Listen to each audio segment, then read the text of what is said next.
来看租金堵税的新制度，5月特别实施哦。有民间团体早起就呼吁讲，内政部应该要好好宣传，来提升申请的比例。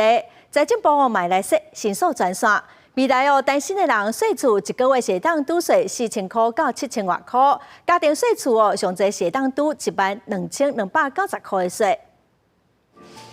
全台湾税厝的人有100万户，不过根据财政部纳税户房屋租金支出抵税统计表，在2022年税厝的人甲租金申报抵税比例煞无加2.5%。即马税厝抵税为过去的日记扣除额12万，改做是特别扣除额18万。这个新制会伫5月份报税的时阵来实施。民间团体呼吁政府都要加强宣导。内政部应该优先对于这些手上掌握的租屋族进行专案宣导，房东和房客来了解我们整个所得税的新制。以旧制甲新制的租金抵税来比较，发现高薪税厝的人，伫新制之下会当减纳4528块至7756块；若是规家伙仔税厝的，会当减纳10800块至12290块。根据租客联盟调查税厝的情形，有54.2%税厝的人，因为厝头家拒绝，或者是惊去得失到厝头家，无法度使用租金抵税，而且还有20.1%税厝的人，甚至唔知影租金会当申报扣抵所得税。看得到吃不到的话，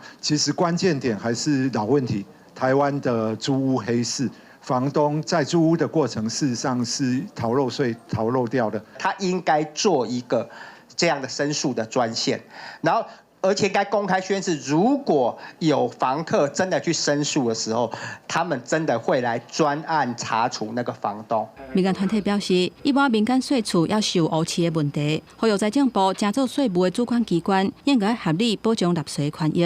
到这个进程，也未得到主管机关相关的回应。公司新闻台北报道。